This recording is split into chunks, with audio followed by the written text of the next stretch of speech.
નમસ્કાર ખેડૂત મિત્રો, આ છે વૃદ્ધિવિટા. વૃદ્ધિવિટા પાક સંવર્ધન અને જમીન ફળદ્રુપતા માટે છે, જે બિયારણમાં પટ આપવાનો છે. જેમ કે 1 કિલોગ્રામ બિયારણમાં 10 ml જેટલો.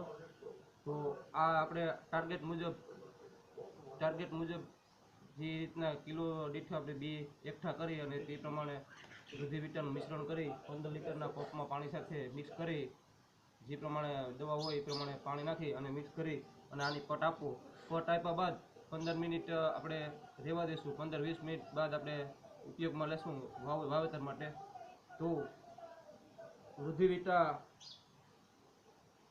વૃદ્ધિવિટાનો ઉપયોગ કરતી વખતે બોટલને 2-3 વખત એકદમ હલાવો આમથી આમ, જેથી હેઠે હરકેનો ન બેસી રહી તે રીતના હલાવવું એકદમ.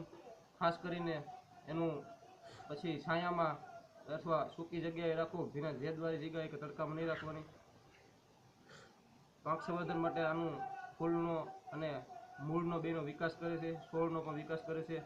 રોગ પ્રતિકારક શક્તિ વધારે, એટલે રોગ આવવાની શક્યતા ઓછી રહે બને ત્યાં સુધી. ફૂલ આવવાની શક્યતા એકદમ વધારે, ફૂલ ખરવાની શક્યતા ન હોય એ રીતના વૃદ્ધિવિટાનો છંટકાવ આપણે કરવો જરૂરી છે. એકદમ ઓર્ગેનિક પ્રોડક્ટ છે, ખાસ કરીને આનો ઉપયોગ કરવો જરૂરી છે.